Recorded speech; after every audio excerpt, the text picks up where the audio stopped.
Hai semua, pada video kali ini kami akan memberikan sebuah video pembelajaran mengenai pernafasan pada manusia. Sebelumnya, perkenalkan kami dari SMA Pelita Utama kelas 11 Kimia 2 dengan saya sendiri, Michael.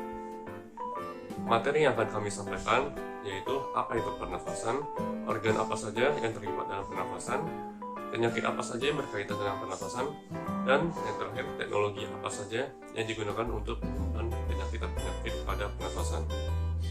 Materi ini akan disampaikan langsung oleh teman saya yaitu Vanessa, Rudiani, Adam Sanjaya, dan Natania. Jadi pernafasan atau bisa disebut juga dengan respirasi yang dapat didefinisikan sebagai sebuah proses pengambilan oksigen dan pelepasan karbohidrat dan penggunaan energi yang ada di dalam tubuh. Jadi ketika manusia bernafas berarti sedang terjadinya proses masuk oksigen ke dalam tubuh dan keluarnya karbon dioksida keluar tubuh. Pertukaran antara oksigen dan karbon dioksida tersebut terjadi di dalam darah manusia. Nah, jadi manusia yang memiliki pernafasan yang normal ditandai dengan bernafas sebanyak 12-20 kali dalam 1 menit. Selanjutnya saya akan menjelaskan mengenai apa saja organ-organ tubuh kita yang termasuk ke dalam sistem pernafasan. Dimulai dari hidung, faring, laring, trakea, bronkus, bronkiolus, alveolus, dan paru-paru. Kemudian ada beberapa organ tambahan yaitu epiglotis dan diafragma. 1. Hidung. Hidung merupakan tempat masuk atau keluarnya udara dari luar menuju ke tubuh kita dan dari tubuh kita menuju keluar. Di dalam hidung terdapat beberapa rambut-rambut halus, di mana rambut-rambut halus berfungsi untuk menyaring udara yang masuk ke dalam tubuh kita. Ketika udara-udara yang masuk ke dalam tubuh kita mengandung kotoran atau debu-debu, itu akan langsung tersaring oleh rambut-rambut halus yang ada di dalam hidung kita. Jadi sehingga ketika udara tersebut telah masuk ke dalam tubuh kita, udara tersebut sudah lebih bersih daripada sebelumnya. Selanjutnya, udara akan masuk ke organ kedua, yaitu faring. Faring merupakan saluran yang terdapat di dalam tubuh kita yang menghubungkan bagian rongga mulut dan rongga hidung menuju ke trakea. Selanjutnya ada organ epiglotis, di mana letak dari epiglotis ini terdapat di belakang lidah. Berbentuk seperti gantungan yang bisa kita lihat dari cermin ketika kita membuka mulut.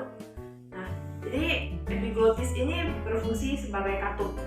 Ketika kita bernafas, katup tersebut akan terbuka sehingga udara akan masuk melalui saluran pernafasan.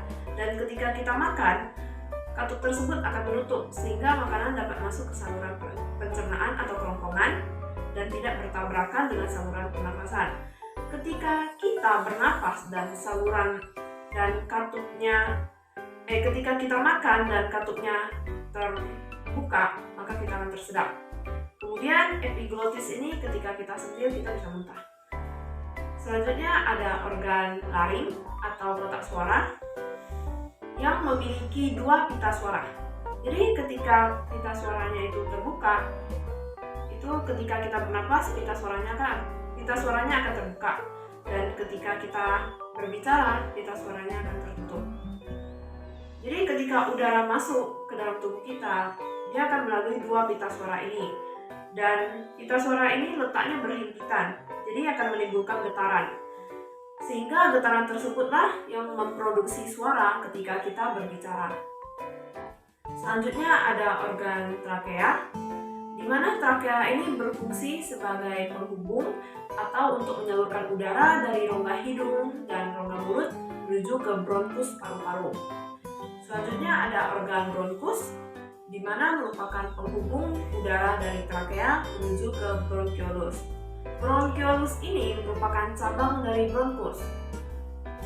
Jadi organ ini akan menyalurkan udara dari bronkus ke alveolus, dan bronkiolus ini juga berfungsi untuk mengontrol masuknya udara ke dalam paru-paru.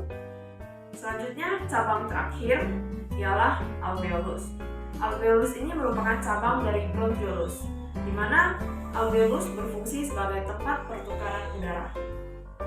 Selanjutnya ada organ tambahan yaitu diafragma, di mana diafragma ini merupakan organ pemisah rongga dada dan rongga perut.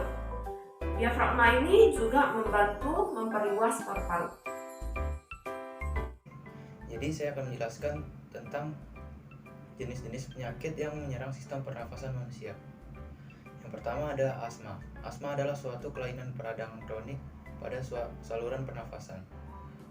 Yang menyebabkan penyakit ini adalah penyempitan pada saluran pernafasan.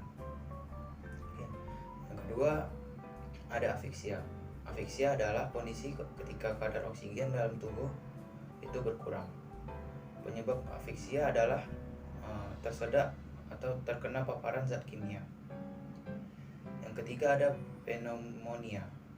Pneumonia adalah penyakit pada paru-paru yang disebabkan oleh infeksi bakteri. Yang keempat ada difteri. Difteri adalah infeksi pada hidung dan tenggorokan yang disebabkan oleh infeksi bakteri Corynebacterium diphtheria. Yang kelima ada tuberkulosis atau TBC. Tuberkulosis adalah penyakit paru-paru yang disebabkan oleh bakteri Mycobacterium tuberculosis. Yang terakhir ada emfisema. Emfisema adalah penyakit yang menyerang organ bagian paru-paru, dan penyebab penyakit ini adalah kebiasaan seorang yang merokok dalam waktu yang lama. Kemudian ada beberapa teknologi yang dapat membantu dalam penyembuhan beberapa penyakit dalam paru-paru. Yang pertama itu contohnya asma, yaitu bronchial thermoplasty, yang merupakan operasi untuk mengatasi asma yang parah dan tidak dapat ditangani dengan metode pengobatan lain. Meski begitu, tidak semua penderita asma cocok untuk menjalani prosedur ini.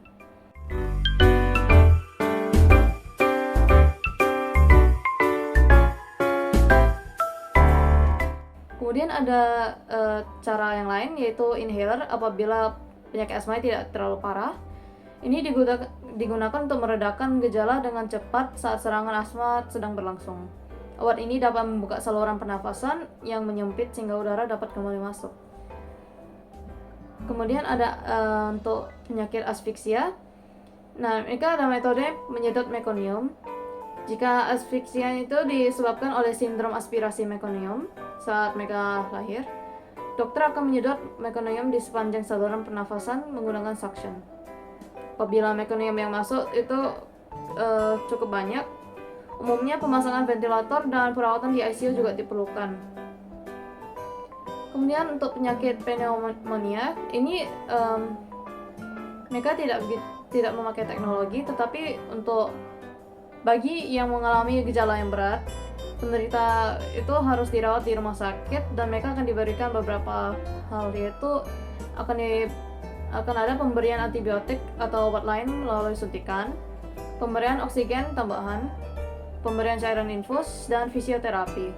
Fisioterapi itu untuk memaksimalkan penyerapan oksigen dengan melakukan latihan pernafasan.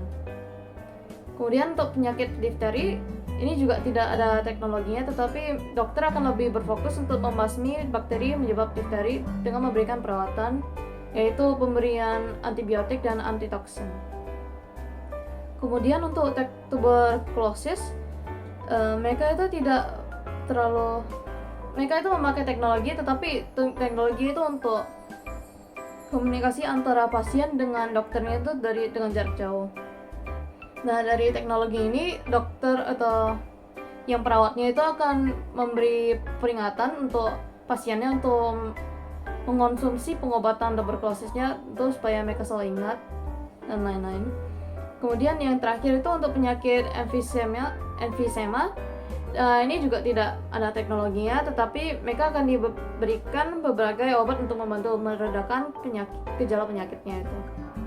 Yaitu ada bronchodilator, ada steroid, antibiotik, terapi rehabilitas paru atau olahraga ringan, kemudian ada yoga atau latihan pernafasan dalam. Terapi oksigen dapat membantu untuk membuat pernafasan lebih mudah. Orang dengan emfisema parah itu mungkin membutuhkan bantuan oksigen untuk 24 jam sehari. Kemudian itu ada yang paling terakhir, itu ada pembedahan. Itu adalah operasi pengurangan volume paru-paru, dapat digunakan untuk mengangkat bagian-bagian kecil dari paru-paru yang rusak. Transplantasi juga bisa dipertimbangkan, tapi hanya pada kasus yang lebih parah aja.